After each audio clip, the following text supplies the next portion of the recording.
Nous aurons pour faire la présentation du collectif des pénitentiaires d'Eguerpi des camps de garde du Sénégal. Ce point de presse est organisé pour porter à la connaissance de l'opinion publique que les retraités de l'administration pénitentiaire ont été d'Eguerpi dans les camps pour leur simple ne sont pas dans les camps pour leur simple vouloir, mais c'est à partir de la déclaration du président de la République, son Excellence M. Macky Sall, confirmée par une lettre du directeur des domaines, M. Mamboy Diao, qui avait listé les ayants droit logeant au camp des gardes cités comme suit: Mbour, Kaolack, Diourbel, Saint-Louis, Kolda, Louga, Thiès, Fatick, Mbacké et Kédougou. Les retraités ont été motivés par cette note du directeur des domaines pour réhabiliter et réfectionner les logements en situation vétuste avec la totalité de leurs revenus. Ces logements abritaient des veuves très vulnérables vivant avec leurs petits-enfants, des sommes d'argent et des troupeaux de moutons et des chèvres appartenant à des retraités et des veuves ont été emportés par les assaillants des forces spéciales de l'administration pénitentiaire sans aucune raison valable. Dès leur arrivée, avec un nombre impressionnant d'éléments de forces spéciales pénitentiaires, 200 hommes intensément équipés ont pris d'assaut les logements. Les deux voies qui mènent à la prison de Mbour étaient ceinturées par des forces spéciales de l'administration pénitentiaire. Ils ont pris tous les téléphones portables. Ils ont arraché ces téléphones avec violence de 8h à 20h. Aucun retraité n'a mis pied dans les logements. Aucune personne aussi. Cause pour laquelle personne ne pouvait filmer la situation. Aucun journaliste ne pouvait entrer dans les logements. Même l'huissier de justice était empêché catégoriquement par des agents des forces spéciales de faire son travail d'huissier. Après Mbour, Tivaouane, Nioro et Vélingara, cette force spéciale a agi avec des faits violents au Cap Manuel et au Fort Bay, semant la terreur au sein de ces camps de garde, tout en ignorant complètement qu'ils sont devant leurs collègues pénitentiaires à la retraite qui ont dignement porté cette tenue pendant une trentaine d'années. C'est illégal et indigne de déloger des retraités sans aucune base juridique ni sociale, ni l'aval de la justice. Ce même état de fait a été constaté à Sébikotane, où ils ont défoncé la chambre de Ibrahima Ndiaye sans la présence de huissier de justice, en saccageant tous ses bagages, sans pitié ni remords. Et pourtant, aucune brique n'a jamais été posée par l'administration pénitentiaire depuis 1962 à nos jours. Ces logements en état de vétusté avancé et les réparations ont été faites par les retraités. À Vélingara, pareil, des femmes et des pères de famille ont été humiliés par l'inspecteur de l'administration pénitentiaire Idrissa Sow, actuellement en détention à Rebeuss, et les éléments des forces spéciales. À Tivaouane, des bagages des retraités ont été saccagés, balancés en dehors des logements, occasionnant de nombreux dégâts. Des veuves humiliées, violentées dans leur conscience propre, ont été chassées de leur logement. Et pourtant, elles ont dépensé des millions et des millions provenant de leur capital d'essai. Elles ont pleuré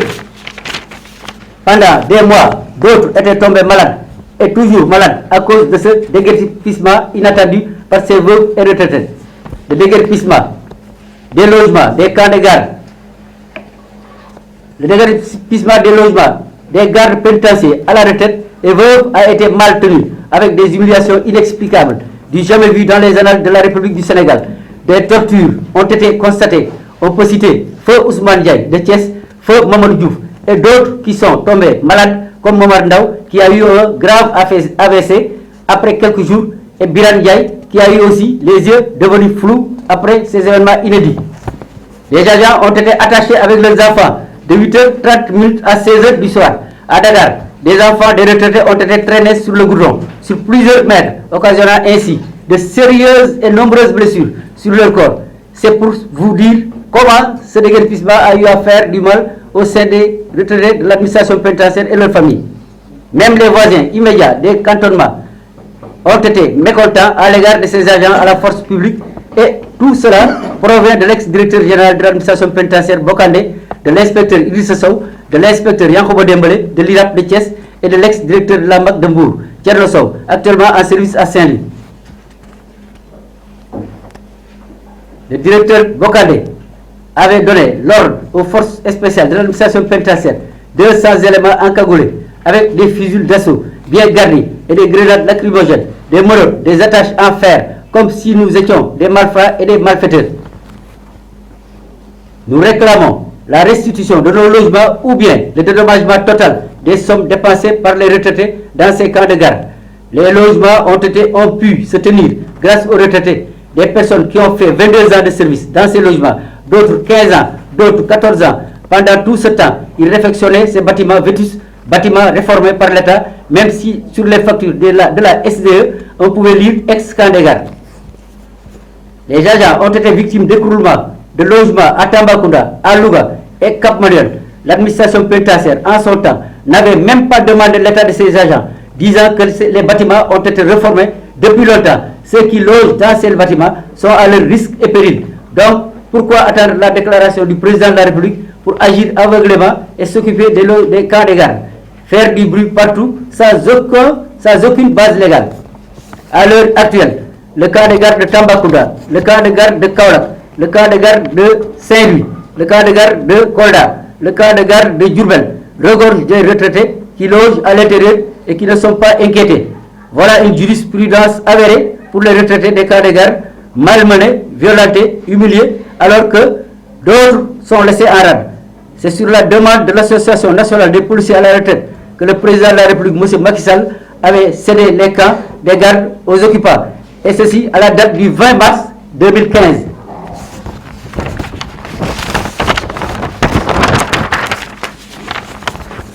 Nous réclamons la charge de police, nous réclamons la charge de police au niveau des pensions de retraite pour relever nos maigres ressources ou l'octroi de la pension militaire de retraite pour une valorisation de notre grille financière. Les retraités de l'administration pénitentiaire sont lésés par rapport aux autres corps paramilitaires. Le prime de risque est presque inexistant au niveau de nos pensions et beaucoup d'agents partent à la retraite avec de diverses maladies contractées au moment de leur activité dans les prisons. Nous réclamons au président de la République, son Excellence M. Macky Sall, pour atténuer la souffrance, la haine, l'humiliation, les violences reçues au moment de ces événements et surtout le traumatisme et les séquelles qui restent intactes jusqu'à nos jours au sein des retraités et leurs familles. Un dédommagement est nécessaire afin que ces retraités et leurs familles puissent oublier ces moments difficiles, douloureux et honteux occasionnés par les erreurs administratives reconnues par tout le monde. Actuellement, beaucoup de retraités font la navette entre les hôpitaux et les maisons pour des traitements provenant de ces déguerpissements. Connaissant le président de la République, M. Macky Sall, dans sa bonté de cœur, son sens élevé du social, son attachement aux agents des forces publiques, de surcroît retraités, et son écoute attentive aux affaires du pays, nous avons l'espoir d'avoir un dédommagement comme nos collègues et homologues de la tenue, étant donné que nous sommes tous de la même corporation et malgré les difficultés, nos santé précaires, nous restons optimistes et toujours confiants à l'égard de votre personnalité pour pouvoir bénéficier de dédommagements conséquents et appropriés pour rejoindre nos logements par lesquels nous avons dépensé des millions et des millions, des millions et des millions. Voilà, Monsieur le Président de la République, le mobile de notre regroupement afin de porter cela à votre connaissance. Et pour tout ce qui précède, nous vous envoyons cette correspondance à toutes fins utiles. Nous ne pouvons terminer sans remercier tous les journalistes ici présents, que ce soit la presse écrite ou la presse audiovisuelle, qui n'ont ménagé aucun effort pour réaliser ce point de presse avec un professionnalisme avéré, dans la lucidité, la bravoure et dans le respect des droits humains. C'est dire que nous avons des journalistes de qualité, très doués et très justes dans le travail quotidien pour informer la population. Et ce n'est pas du tout, ça ne reste pas dans ce domaine. Il y a d'autres cas qui ont des papiers intacts, comme le cas de Tivaouane, qui ont eu une demande de cessation de logement du camp de garde de Tivaouane. Référence lettre numéro 0940-96 GRT AD du 9 mars 2015. Faisant suite à votre correspondance référenciée, je vous marque mon accord pour la cessation des logements du camp de garde de votre établissement aux agents qui occupent présentement le site. Par conséquent, vous mettrez en relation avec les autorités locales. Monsieur Ousmane Fall, coordonnateur du collectif des occupants des logements du camp des gardes de Tivaouane, sous couvert du directeur de la maison de correction de Tivaouane. Signé Cheikh Tidiane Diallo, ex-directeur de l'administration pénitentiaire. Asalaamaaleykum la presse maa ngi leen sant di leen gërëm ñoo ngi leen sant di leen gërëm parce que mënuma distinguer un bon militaire, un bon policier et un bon gendarme. Nous sommes des forces de sécurité et de défense. Comme la solidarité nous impose de s'y mettre. ñi ngi sant ñëpp di nga xam ni lii xew tey man dama ci engagé wu totalement et entièrement gëm ni lépp lu ñu war a liggéey ci Sénégal ñii ñoo ko def parce que am na ñoo xam tey ay hommes politiques lañu am na ñoo xam ne ay délinquants lañu am na ñoom ñëpp ñii bari na ñoom lu ñuy corrigé ci ñoom ñii dañoo def ay 40 ans de prison 40 ans parce que prisonnier bi mën na koo distinguer agent kii bi administratif bi parce que ñoo bokk fu ñu añee ñoo bokk fu ñu reere ñoo bokk fu ñu ndékkee ñu jël ñoom di leen contrôler par le sens de l'honneur à la patrie ñu dem ba Sénégal fi ñu toll képp koo xam ne amoo fi ndey amoo fi bàyyi bokkutoo ci réew mi te gis nañu les forces de sécurité et de défense particulièrement ñi administration pénitentiaire yi ñoo fi ëpp problème am nañu problème mu solde seen veuve yi ñoo gën a sonn am problème logement xam nga li ñu def nii tey ñi wuñ koo def militaires yi wala gendarme yi que ça soit très clair je m'engage li may wax dama gëm ni réew boo ci nekkee ñëpp nga war a tollale amul ko am ndey ak ko amul bàyyi te gis nañu ñi retraité ci administration pénitentiaire am nañu ay problème te waru leen ñeen ñi feebar nañu ñeen seen jëkkër yi jóge nañu fi te ñëpp boo xoolee feebar yi ñu am ci kaso lañ ko jëlee ndax mun kii ñëw ki ñu jàpp indi kaso bi mën na nekk lu ne bu ñëwee ñoo nekk ak moom guddi ak bëccëg ñoo koy tëj ñoo koy tijji ñoo koy jox mu lekk ñoo koy jox mu naan lekk boobu naan boobu ñu koy jox noonu mën na dem ba ñu contaminé leen te loolu moo ci am amul kenn ka xam ba muy def pénitence am yóbbaale benn maladie amul parce que boo amee maladie doo dem pénitence amul benn force de sécurité boo xam ne bi dem jóge foofu day dem am yóbbaale maladie booy dem nag boo xoolee 95% yi nekk fi ñëpp ku ne am nga maladie boo indaale boo yóbbaale te dañ koy ànd ak moom ba deete état bi bu ñu demee un état faible ñu demoo un état rigueur boo xam ne dafa am rigueur di jàppale boo bindee président saa bu waxee wax bi rek droit la état décret la quand le président parle rek décret la amul président ana décret bi non un président de la république moo wax nous sommes notre république et nous acceptons notre république soo waxee ni lii am na rek amatul bind yàlla def na directeur bi fi nekkoon Mame Boye Diao bind la wax ne leen ni yéen a moom seen yëf directeur des domaines c'est-à-dire bu fekkee ne ministère des affaires étrangères la wala ministère des forces armées peut-être un autre ministère mais ki wax kan moo domaine yi c'est lui il est responsable de tout te buy bind Macky Sall tax mu bind parce que Macky Sall ko fa teg ni ko dama defal lii waxal lii defal lii maa lay fay nga koy def ndax état bi kon su bindee rek normal kon maa ngi demandé poliment et bellement notre cher président comme nous aimons bien mu respecter nit ñi régler problème bii du ñu nangu ñu jël marabout yi du ñu nangu mu jël homme d'affaires yi du ñu nangu mu jël dinosaures yi yëpp jël suuf jóg leen ko bàyyi ñi nga xam ñoo ko mérito na delloo suufu jàmbur yi dañ koy demandé nag mais dañ koy demandé poliment et bellement mais en rigueur qu'il respecte les Sénégalais particulièrement aux policiers. lan la leen digoon justement wax ko lan dafa leen waxoon ni camp de garde yi ngeen dëkk plus de 40 ans jox nañ leen ko ci xol bi sedd guy ku ne fa nekk yàgg moom. waaw ñooñu ñëpp bi mu ko defee ñoom ñëpp ku ne jël fay comme kaddu président la ku ne jël la nga am ko néew la nga dencoon pour boo demee kii ko nga jël ko def ko ci kër bâtiment ñu dem ba defar ba toog seen kër ñi nga xam seen i jëkkër yi jógee nañ fi ñi nga xam ne seen doom ñooy tabax seen kër yi ñooñu ñëpp ñu xëy leen génne li gën a extraordinaire ñu jël leen di leen yeew ci ñaar ñu tàng jër di leen traité ay malfaçon mu mel ni plus que de Thiaroye 44. loolu fii Sénégal la xewee. fii Sénégal Mbuur la xewee. Mbuur la xewee. ak Tivaouane loolu seen ñi ko defoon tey ñoo ko defoon démb ak bëgg démb tey yàlla def ñu ci kaso bi yàlla day fay soo defee lu mal ngay am boo defee lu bien ngay am parce que ñun ñëpp bu ñu gëmee yàlla gëm ne man damaa nekk policier damaa nekk sànq force de sécurité défense laa bokk ña fa nekk dama leen di considérer parce que fa laa nekkoon moom fa jógee tey dañu ma war a respecté te gis nga kooku def loolu c'est lui qui sa vie communique sa mort par A ou B va quitter la police te bu ëllëgee bu jàkkaarloo ñii lu mu leen di wax Bokandé mi ngi nii dem na il est responsable de rien plus rien que ça quand on est un directeur tu fais le malin tu fais ce que tu veux ba tout ay responsable famille tul nii ngi leen di toroxal là c'est n'importe quoi ñoo war a xool ñi tànn ñi fal ñi jox poste yi ñan lañu décret n'importe qui nga koy jox décret verbe si sa complément un deux paragraphe la da ngay jox mercredi sëriñ ñu daaneel la kon da nga war a respecter quoi. ci ban at lañ leen yëkkati woon. 2019 le 19 mars 2019 boo demee fi leen di génne ba léegi nii kenn dëkk fa dañ ko tëj. ak 2020. 2020 yaa dëgg. fañ dëkk fépp dañ ko tëj. yow boo xoolee boo xam ne dañoo leen jox ko ñeneen mais dañ koo tëj kenn nekku fa loolu coxor la. décembre 2019 ça c'est extrêmement grave kii ko defoon nag lii indi problème lépp mooy on m'a pas doo ko accepté mënu ma ko nangu un gendarme di commander ay pénitencier corps bu ne am nay cadre am nay responsable tey ni dañ leen a yàgg dañ leen a xeeb amul benn gendarme wala benn militaire boo xam ni wala benn eaux et forêts boo xam ne da ngay dem di commandé ay force de pénitentiaire ko di commandé am nañ seen i cadre ne leen ay hiérarchie a yu am njàng am xam-xam diplôme yi am ko ay Sénégal lañu nañu bàyyi ñoo ñuy commandé pénitentiaire parce que mbokk président Sall yëgu ko. yëg na ko parce qu'il est responsable lépp la am ci réew mi su ko yëgee moom la su ko yëgul moom la kon il est responsable léegi lu ngeen koy ñaax. ñaax ko ni ko na régler problème bii bala fay jógee ñetti weer ko fi dese mën na ko régler parce que mooy président bi mooy engagé wu mooy responsable mooy def ñu war a def ñu ci moom la ñu engagé moom la ñu yaakaar parce que dañu jël suñu alal jox ko jël suñu suuf jox ko su ko neex bu ñëwee fi nii bu leen mooy kon la ñu tëjul parce que fan lay doon si biir wax bi wax na ne am na ñeenti diwaan yu ñu fi cité yoo xam ne ay retraité ba léegi ñu nga fa lan mu leen di expliquer kumba am ndey ak kumba amul ndey. xam nga li gën lu du kumba am ndey ko amul ndey ñoo ne il se prépare en conséquence bu ñu duggul ci xeex bii ñoom ñi ñoo yami dama leen woo ñoom poliment et bellement ñu dugg ci xeex bi loolu àgguñ ci ñoom fa lañ jëm bu ñu yaakaaree ñoom ñoo ko moom juum nañu ñoo ko moom dañ ko nangu arraché xam nga arraché